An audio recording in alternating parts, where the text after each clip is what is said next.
Right, we've made it to the finish line. We are at Friday. We are on our last theory of dreaming, and then you are off to do your assignment for this section. So today we're going to talk about the cognitive development theory of dreaming. And remember, I told you these last three are going to have some similarities, so you'll see hopefully the connections there.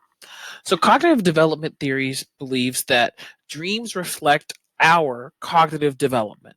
Okay, so as we grow and we get older, our brain grows and it gets smarter. Hopefully, if we're feeding it, because we're reading, we're getting out in nature, and we're learning and exposing ourselves to new things. Um, so our dream reflects that growth. It reflects our knowledge and understanding of the world, and that dreams are part of your brain's own maturation and cognitive development. So your brain's growing up, and this theory believes that dreams are a reflection of that growth in your brain. So, for example, before age 9, children's dreams seem kind of more like a slideshow and less like an active story in which the dreamer is an actor.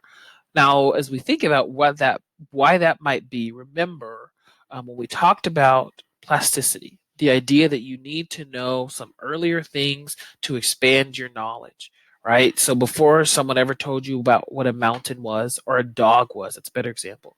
Before someone explained what a dog was to you, you didn't know what it was. So first you probably saw it was an animal and you touched it and you felt it was furry and it licked you, right?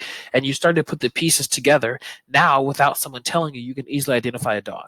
It wasn't always that way, right? And so we see that as our brain grows and as we learn the world more, that our dreams would grow and be more mature too. And so this theory believes that our dreams are based on our concepts and knowledge. So the way that we know the world. And as you think about this, dreams are a top down process. So we talked about neural activation. We were thinking of a bottom up process. And bottom up asks, what am I seeing? So remember, there's this random information, and eventually our brain makes a story. That's a neural activation theory. Whereas top down processing uses what you already know and then applies it to something.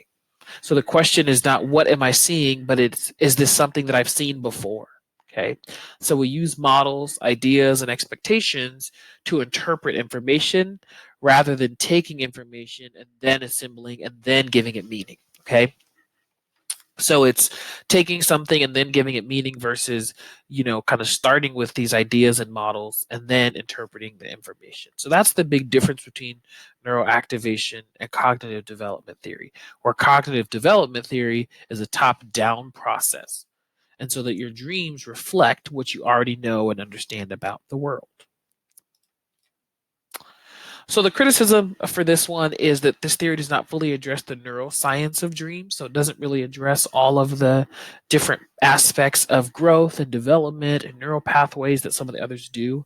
But again, I think this one really helps us get closer to a good answer. But of course, these are all theories because no one has found the answer as to why we dream, where dreams come from, right? We have some ideas based on PET scans and different studies that have been shown during REM cycles. But again, this is kind of an elusive question. So your assignment, your goal is to blend all these together and then to see if you can come up with a theory for why we dream. So you're going to do a compare, contrast, conclude activity in Microsoft Teams, and I'll explain that separately in my intro tutorial video.